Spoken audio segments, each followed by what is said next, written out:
What's up, functional bodybuilders? I want to talk to you today about the cross bench dumbbell pullover, or the dumbbell pullover. I'm getting questions about, hey Marcus, how should I be setting up for this? What do I do to avoid straining my neck? And what's optimal position? So let's talk about all of those things. But first, let me just say that the dumbbell pullover is something that, definitely has like roots in the bodybuilding culture. It targets your lats.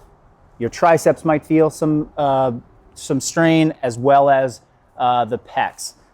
It's not a very dominant pec, contribution, but there is some there. And that's actually not why it shows up a lot in functional bodybuilding training. I like it in functional bodybuilding training because it does build some back lat strength, but mostly because of this position where we are flexing the shoulder joint. And what we're doing under load is we're getting a big stretch through this position.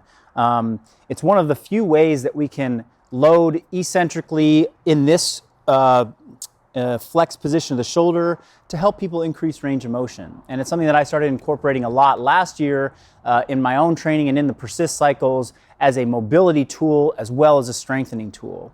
Now, what we're really getting at is increased range of motion here and also in your thoracic spine. So as we're leaning over the bench, one of the things I'll discuss today is I want most of the extension to happen at the upper back, not at the lower back. And that is a common mistake that we see. So as I get set up for this, what I'm gonna do is I'm gonna put the dumbbell right next to me. I'm gonna sit on the bench, and then I'm just gonna hike my butt off the edge, and that's gonna get my shoulders in the right position. Then from here, I can literally just grab the dumbbell, dump it on my chest, and I'm in position. So I'm squeezing my glutes a little bit. I'm not letting them sag down too much.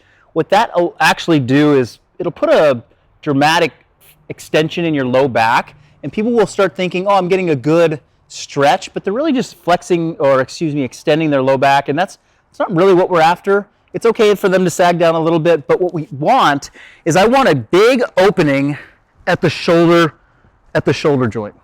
And I want my thoracic spine, that's the upper back, to really stretch.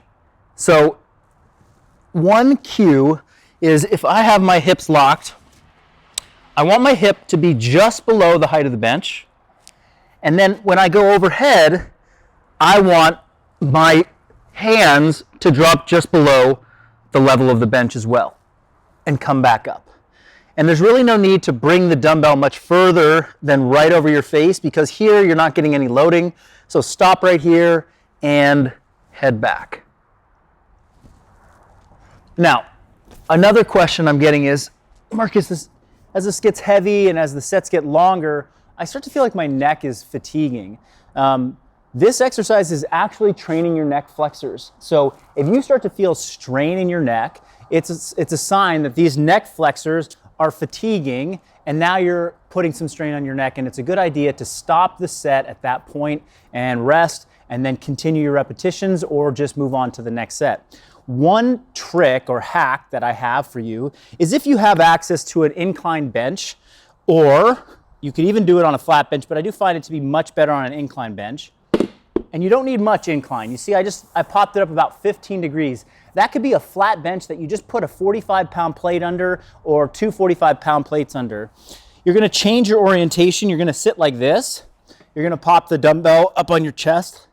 And now you can perform the same exercise, but my head is actually resting on the top of the bench. So this is actually one way to support so that you're not getting your neck flexors to fatigue so much. You might not feel as much strain.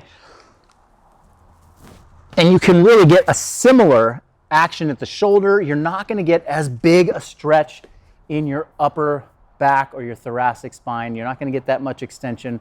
So it's an alternative if you wanna try it. These are two ways to tackle the dumbbell pullover. I hope that helps. If you have any questions, drop them in the comments for us. See you next time.